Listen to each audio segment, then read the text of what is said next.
A well-regulated militia being necessary to the security of a free state. The right of the people to keep and bear arms shall not be infringed. Thanks for tuning in to another edition of Bearing Arms, Cam and Company. My name is Cam Edwards. Great to have you with us on the program today. Coming up in a matter of moments, Stephen Gutowski is going to join us from the Washington Free Beacon. We are going to kick around and dissect Wednesday's Democratic debate in Las Vegas, Nevada, where Michael Bloomberg was on stage for the very first time in the primary. Kind of looked like he was on the stage for the very first time in his life. Honestly, given the absolutely abysmal performance, as I said on Twitter as I was watching this, there's a reason why the Bloomberg campaign commercials that are on your television sets and are all over your smartphone and your computer don't actually feature a lot of Mike Bloomberg himself. And I think it's the same reason why Bloomberg founded Mayors Against Illegal Guns, why it's Moms Demand Action, why it's Everytown for Gun Safety. I think Bloomberg is savvy enough to know that he's not a particularly likable guy. And he's not someone who is a particularly inspirational individual when he gets up there on stage and starts speaking. And so he has sort of farmed out a lot of his advocacy to folks who can be the face of his movement. It's hard to do that when you're running for president, though. I mean, when you're running for president, it's you. And ultimately, you have to be up there on the stage and you have to engage with the other candidates. And it did not go well for Michael Bloomberg last night. So we sat down with Stephen Gutowski of the Washington Free Beacon to talk about Bloomberg's just absolutely pathetic performance. Who did have a good night? Here's a hint: gun owners did not, because even though the Second Amendment really wasn't brought up on the debate stage, virtually all of these candidates, whoever gets elected will be the most anti-gun presidential candidate in our nation's history, unfortunately. So with that as the setup, take a look and listen to our interview with Stephen Gutowski of the Washington Free Beacon. Hey, Stephen, thanks so much for joining me on the program, sir. It's good talking with you. Hey, thanks for having me again. You bet. Well, I invited you to come on and talk about the debate last night in Las Vegas from a Second Amendment perspective, but we didn't see any Second Amendment questions in the debate last night, even though this was the first time that Michael Bloomberg was on stage, the sugar daddy of the gun control movement. The debate took place in Las Vegas, site of the Route 91 massacre not long ago. Were you surprised that not only did the moderators not really bring up gun control, but Bloomberg himself didn't take the opportunity to really, bring up gun control and hammer what he's done for quote unquote common sense gun safety laws over the years? Yes. I am a little bit surprised. I'm not terribly surprised because there have been, I think, 2 or 3 other debates where gun control didn't come up at all either. So at the very least, the media is not as interested in it because I think we can all figure out why that is. There haven't been any major mass shootings in the last almost 2 months here. So that's probably why there's not much interest from the media, since those events tend to drive media coverage on guns, almost exclusively, frankly. But I am surprised that the candidates didn't try to take this approach. Bloomberg, like you mentioned, he spent $100 million, according to his own campaign, over the last decade to push, the gun control movement in the United States, and really is like he deserves credit for being the pioneer on the issue on the left. I mean, there really wouldn't be a gun control movement in the way that we have it now if it wasn't for Michael Bloomberg and his money. Like, that's just the reality. I mean, these groups are not grassroots funded groups, like the NRA is. There's a very stark difference there. And one that I think, saw play out in Virginia, where the funding was on the gun control side of things during the election. And then the grassroots was very clearly on the gun rights side of things after the election, to the point where the only significant grassroots sort of event where they tried to turn out people on the gun control side was the Moms Demand Act, or the Everytown Lobby Day, which had 200 people attend. compared to the 20,000 plus people who showed up for the VCDL rally about 2 weeks later. So I am surprised that he didn't bring it up. I'm also surprised, by the way, that Biden didn't go after Bernie on this issue as he did in the last debate, because that seems to be the one vulnerability for Bernie Sanders in a number of ways. You actually wrote a piece at Free Beacon this week talking about Bernie Sanders' evolution, quote unquote, on the issue, right? Because, this is something that dogged him in 2016. Hillary Clinton said, Bernie's a gun lover and he's supported these NRA-backed bills. Bernie's excuse at the time was, look, I'm a senator from Vermont. We've got a lot of gun owners. This is a very Second Amendment friendly state. But clearly, since he lost the 2016 nomination, as you say, he's sort of adopted all of the standard Democrat gun control proposals. Yeah, so I think there's two areas that makes him vulnerable on. One is just the policy aspect. Biden has a very long and consistent record of being very anti-gun or pro-gun control. He was there for the assault weapons ban. He talks about it regularly. He took on the NRA. It's a common talking point for his campaign. So I'm surprised he didn't bring it up again, because Bernie is the front runner. If any of these people forgot, I don't know. Bloomberg is not the front runner. Bloomberg has, there's plenty of reasons for them to go after Bloomberg as well, and they certainly did to probably great effect last night. But there wasn't as much focus on Bernie. Probably the biggest hits were from Bloomberg against Bernie about his three houses. But I was surprised that you didn't see Biden or even Warren or somebody like Warren. Probably has the most aggressive gun control proposals left in the race, because she basically just adopted all of Cory Booker's gun control schemes earlier in the race. And now that he's gone and all the other more radical people are gone, like Beto and Swalwell, she's probably the most far left on the issue in terms of policy at this point. But none of them really tried to go after Bernie for the policy issues or for the fact that it cuts against his sort of independent outsider narrative, right? I mean, this was an area where he was actually somewhat independent from the Democratic Party.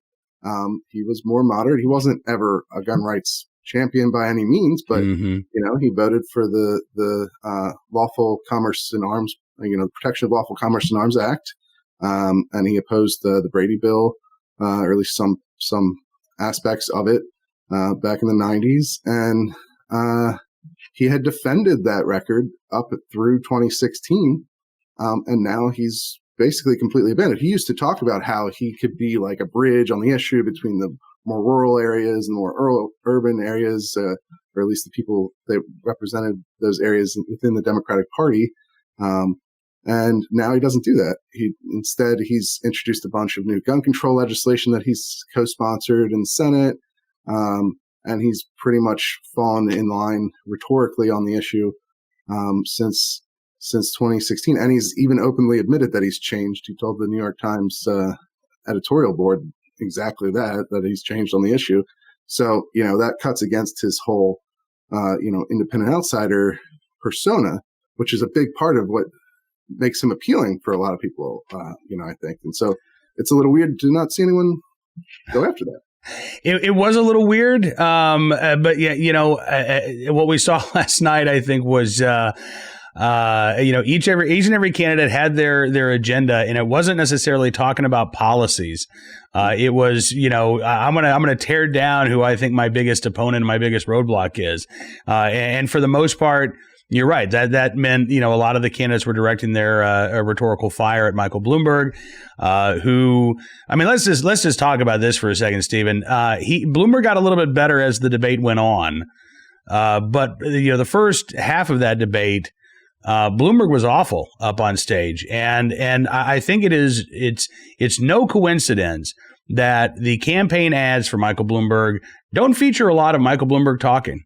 It's not Michael Bloomberg looking into the camera. He's got a lot of surrogates who are telling his story and setting his narrative. Because, frankly, when you start listening to Michael Bloomberg, I think he turns off a lot of people. He certainly was not inspiring last night. He was, on the defensive throughout much of the debate. He was annoyed. He was rolling his eyes, and he just comes across, to me anyway, as a pretty unlikable guy. Yeah, I mean, he seemed unprepared for the debate. He spent $400 million on this race already without even having his name on the ballot in any of these early states. But apparently he didn't spend anything on debate prep, I guess. Or maybe his advisors were too afraid to let him know what it was going to actually be like. I don't know.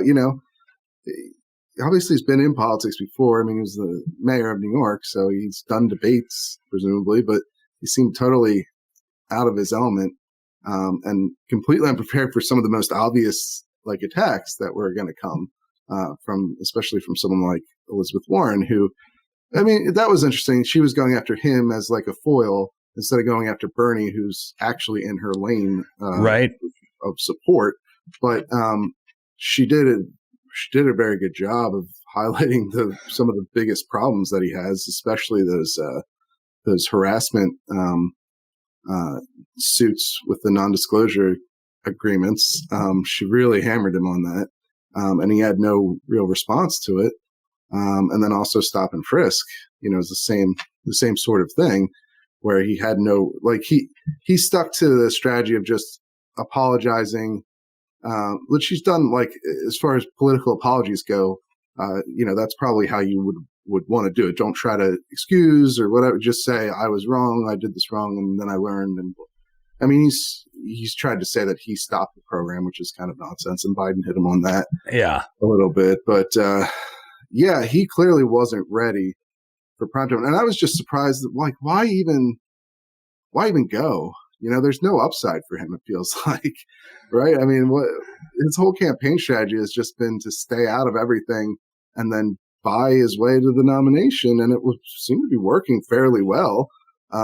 Certainly got him into second or third place nationally and in a number of these states that are coming up. And so I don't even know what the upside for him being there was supposed to be. If this is your strategy, then why not stick to it? Just stay out of talking to the other candidates and just flood the airwaves with your, edited positive messages. Yeah, I mean, I know that his campaign had said we want to be there, we want to be on the debate stage. He has given a ton of money to the DNC, and coincidentally, they changed the metrics for who can make the debate after Bloomberg made that donation. So you're right. I mean, I think he wanted to be there for whatever reason.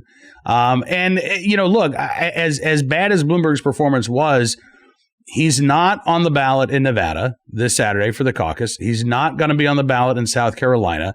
Really, the first time that Americans are going to have the chance to vote for Bloomberg is March the 3rd, Super Tuesday. There'll be another debate, before then. I think some of what you saw last night is probably going to end up in some Trump campaign ads if Bloomberg becomes the nominee. Sure. But for well, yeah, but I think for the most part, the news cycle's going to move on, and this was not, as bad as his performance was last night, it's not going to knock him out of the race, for goodness sake. So, he'll probably spend $75 million. He'll get.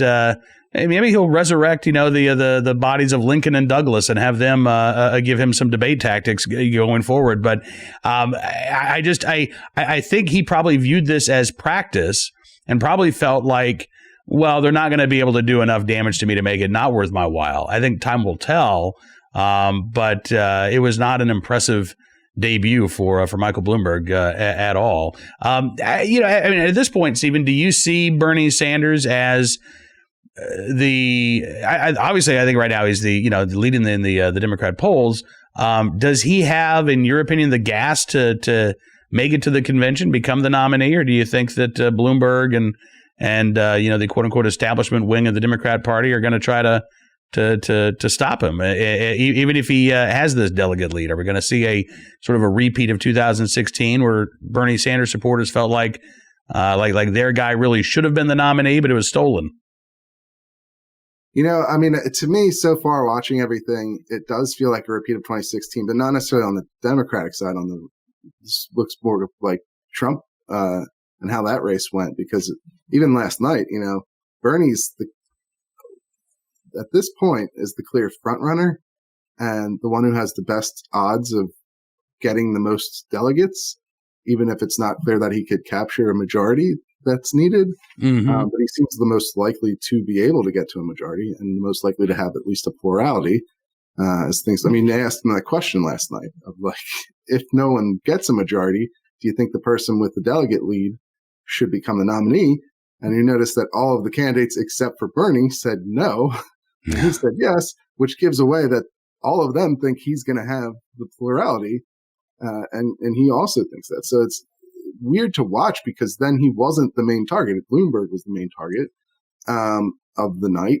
And at the same time, he's a fairly weak front runner, like Trump was in 2016, in terms of, he would win a lot of states, but by 35 or 40 to whatever, he wouldn't necessarily get a majority until later on. And then, candidates stayed in all the way basically to the convention and Republican side. And that seems like something that could definitely happen this time around, but it was ultimately a futile thing in 2016 for Republicans, for like Ted Cruz, to stay in that long, because Trump still won. It's hard to go into a convention, I think, and in this day and age, the way that the parties work now, they're incredibly weak institutions, basically. We could easily have a situation where, Trump, who was really not a Republican until maybe 2012, and then Bernie, who has literally never been a Democrat, and still is not a Democrat, could be the leaders of both these parties, or Bloomberg. Pete had a pretty good line about sort of the weak that gives away the weakness of the parties right now, which was that he either have someone who wants to burn down the party getting the nomination in Bernie, or somebody who wants to buy it out in Bloomberg, who was, when he was mayor, was a Republican. The only time he was an elected official. So. It'll be interesting to see how this all goes. My feeling is that unless somebody like Biden who can make some sort of huge recovery, who appeals to a wide swath of Democratic voters, it's hard to see how Bernie doesn't win the nomination, but also it's easy to see a scenario where he doesn't get a majority of the delegates and it's a total mess. Yeah. Yeah, I think you're right. And I thought last night was probably Biden's best debate performance. I mean, that's not saying much. It wasn't incredible though. So well, exactly right. It was his best debate performance, but it wasn't like people walked away from watching that going, "Wow, Joe Biden really turned it around." I mean, he was fine. And the stories of Bloomberg, who has been courting Joe Biden's donors, basically telling him, look, I don't want your money. I just want your support to try to dry up that campaign cash for Biden. I imagine some of them are now, there was reports yesterday that a lot of them were thinking about leaving Biden and going to Bloomberg. After last night's debate, I imagine a lot of them are back on the fence now and thinking, well, Biden looked better than Bloomberg last night.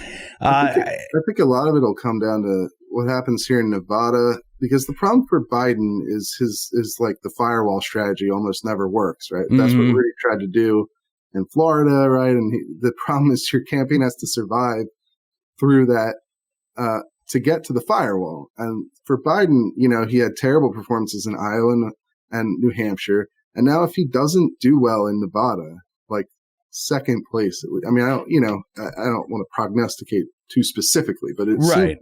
If he doesn't do well in Nevada, that trajectory of he's the most electable continues to nosedive.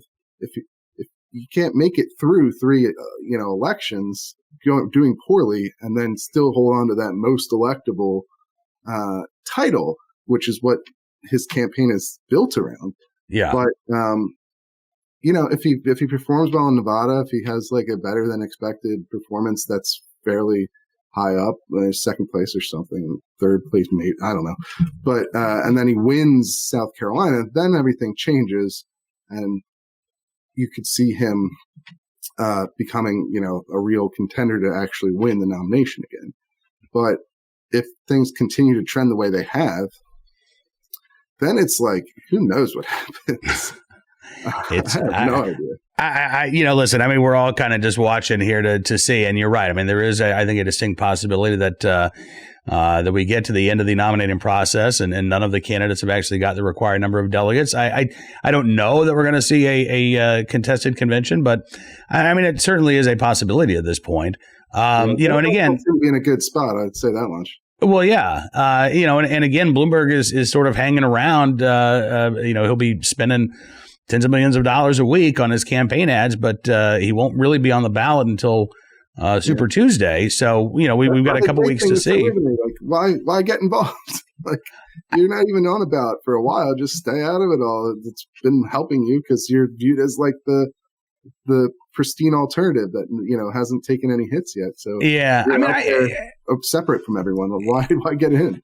And I do wonder if he's thinking this morning that there was a mistake to be there on stage. Maybe to have said, "Listen, we just found out a day and a half ago that we qualified for the debate, but I haven't had a chance to do any debate prep, so I'll see y'all in South Carolina." That might have been the wiser strategy for Bloomberg, but hindsight's 2020. One more Bloomberg question before we let you go here, and I noted this last night. Shannon Watts was watching the Democrat debate, and she had something to say about every candidate up on stage, with the exception of Michael Bloomberg. She didn't say much about that guy for some reason, and it just struck me that we actually haven't seen a lot of gun control advocates come out and endorse Michael Bloomberg. Even Shannon Watts is not. She's obviously tweeted and talked supportively about the guy who funds Moms Demand Action, but she hasn't come out and said I'm backing Bloomberg all the way. You haven't seen Moms Demand Action chapters who have been showing up at these Bloomberg events. Does the media pick up on that at some point? That Bloomberg may have provided the financial backing for these organizations, but it doesn't really seem like the members of these groups have embraced him. That's an interesting question, because even as he shot up in the polling, you haven't seen a lot of endorsements at all for him, I guess. But members of Congress, and you got a lot of mayors rolling out. I mean, he's rolling out every day, like, hey, look, this person's endorsed me, this person's endorsed me. Yeah. But like you haven't. One is Nutter from the former Philly mayor. Yeah, because he's on. That's who he sends out a lot. But either way, it's interesting question about the bigger gun control names like Shannon Watts. Why aren't they basically just part of his campaign? Seems like it would be an easy transition to go from one of his nonprofit groups over to one of his campaigns, or over to his campaign. And you haven't seen that. And I do wonder why. At some point, it does become a liability, right? And it must be a very awkward position, honest, for any. This is how political operatives. That's the life they lead. But obviously, she can't go out and criticize him either. That's actually been a very major point of contention on the left about Bloomberg over the years. It's like. Mm-hmm. You can't criticize him because he bankrolls so much of the liberal, nonprofit world that, if you have a problem with him, it's tough, I guess. So well, that's right. I mean, so it's funny to actually, watch them all beat up on Bloomberg for his spending last night, but nobody said anything about, just like when you went into Virginia and you bought the election for Democrats. I mean, there's some things that they absolutely hate about his spending, and then there are some mm-hmm. things that they're just not even going to bring up because it has benefited them and their party for so long. So to be fair, that happens, across the political spectrum, but you certainly do notice, especially in the gun control world, that when the NRA was outspending the gun control groups, the talk was all about how they were buying politicians. Mm-hmm. That was forever. That was the talking point.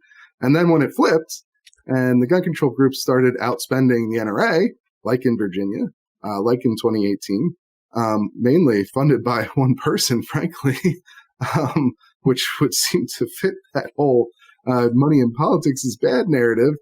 They switched the talking point to look how much we're outspending the NRA. It's great. We're winning because we're outspending them. So, there's a lot you have to take with a grain of salt when you're talking to political operatives from any persuasion, but certainly that's been a noticeable flip for the gun control advocates in recent years. Absolutely. Well, listen, Stephen, I appreciate you coming on the program. Go check out Stephen's article about Bernie Sanders' flip-flops on the Second Amendment at the Washington Free Beacon. And I will be up there in the D.C. area next week for CPAC, so hopefully I'll get a chance to see you up there. Yeah, let's hang out. All right, man, we'll do it. Stephen Gutowski, the Washington Free Beacon, with us here on Bearing Arms, Cam and Company.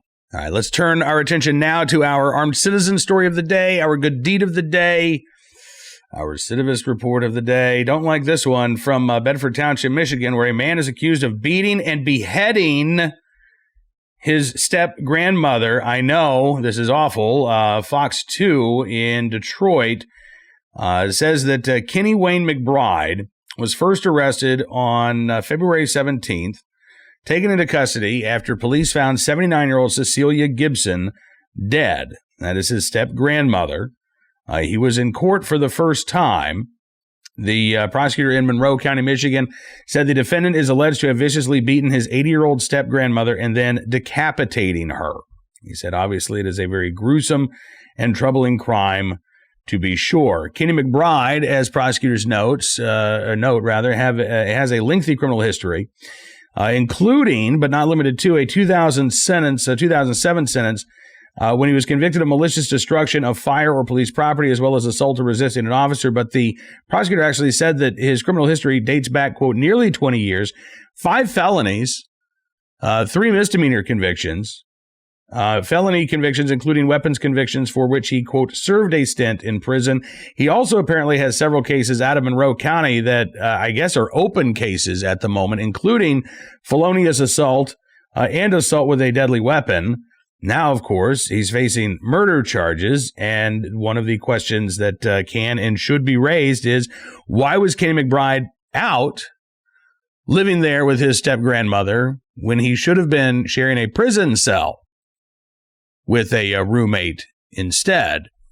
Our armed citizen story of the day from Coleman, Alabama, where a woman protected herself from a would-be burglar, actually ended up holding the suspect at gunpoint for police. I love these stories with a happy ending. This was in the southeast part of the city. WBRC in Memphis reporting that one of the police spokesmen in Coleman, Alabama, said it was back on February 13th. Coleman officers got multiple calls of a man wandering around homes. They located a guy named Chad Stephen Doherty around 6 o'clock in the morning outside of a home on 11th Street Southeast in Coleman, Alabama. An officer saw a woman was holding Doherty at gunpoint inside the home. They say that he then ran out the door and into the custody of the Coleman, Alabama Police Department. Save me from the mistakes that I have made, in other words, and take me into custody, but don't leave me in there with that woman who's holding a gun to me. Doherty did not have a weapon. Officers on scene were concerned that Doherty might OD because they say that he was on drugs. He was taken to the hospital for treatment. He's now been charged with 2 counts of third-degree burglary. The woman who protected herself against Doherty inside her home is not facing any charges, obviously. No shots were fired like most offensive gun uses. The presence of that firearm was enough to prevent even the apparently drug-addled suspect from escalating his crime any further. Now, on to our good deed of the day. Fremont, California, where a man is behind bars now, or at least, well, he's been charged. He's probably, given this fact that this is California, he's probably already out on bond, but he was arrested and charged after a violent sexual assault at a gym in Fremont, California that was actually thwarted by a Good Samaritan. Channel 4 KRON in San Francisco with the story. They say that a woman was just taking part in a workout class. And she, along with other gym members, were doing push-ups when 33-year-old Jonathan Anderson came into the class, pushed the victim to the ground, pulled her clothes down, held her to the ground, and tried to sexually assault her. I mean, again, this is at a gym with lots of other people around in the middle of a workout class. Michael Gebhardt with the Fremont Police Department says the suspect was a lot bigger than her. He laid on top of her, used his body weight to push her down, sexually assaulted her. He's listed as 6'1", 255. He was pushed off the screaming victim by a Good Samaritan who stood between Anderson and the victim to prevent anything else from happening, then followed him up to the front of the gym. When officers arrived, Anderson was immediately taken into custody. And KRON says he's actually remained in custody since his arrest. So, well, wonders never ceased. Anderson confessed to the assault while being interviewed, according to police. They also say that Anderson was on active probation in California for 2 prior convictions, one for DUI, one for grand theft. Lieutenant Michael Tegner with the Fremont Police Department says that the department, quote, wishes to thank the Good Samaritan for intervening in the attack. Their quick action stopped this horrendous assault and aided in the suspect's quick arrest. It took bravery and courage to intervene. And so in the right place, at the right time, willing and able to help a woman in need, whoever that Good Samaritan in Fremont, California is, we thank you for your very good deed. That is going to do it for this edition of Bearing Arms Cam and Company. Now, don't forget, tomorrow is Friday. I don't know, you probably didn't need a reminder about that. Typically, we like to check in with you on Friday's Cam and Company. So if you've got any questions, any comments, anything you want to sound off on in the world of the Second Amendment, just shoot me an email, cam.edwards@bearingarms.com. That is the best email address to use. And we will get to your comments and your questions, and you'll keep me company on the next edition of Bearing Arms Cam and Company. Until then, thanks so much for tuning in. Don't forget you can subscribe to the program at Town Hall Media on YouTube, Apple Podcasts, Spotify, townhall.com's podcast page, and more. Have a great rest of your Thursday. We'll see you back here tomorrow with another edition of Bearing Arms Cam and Company.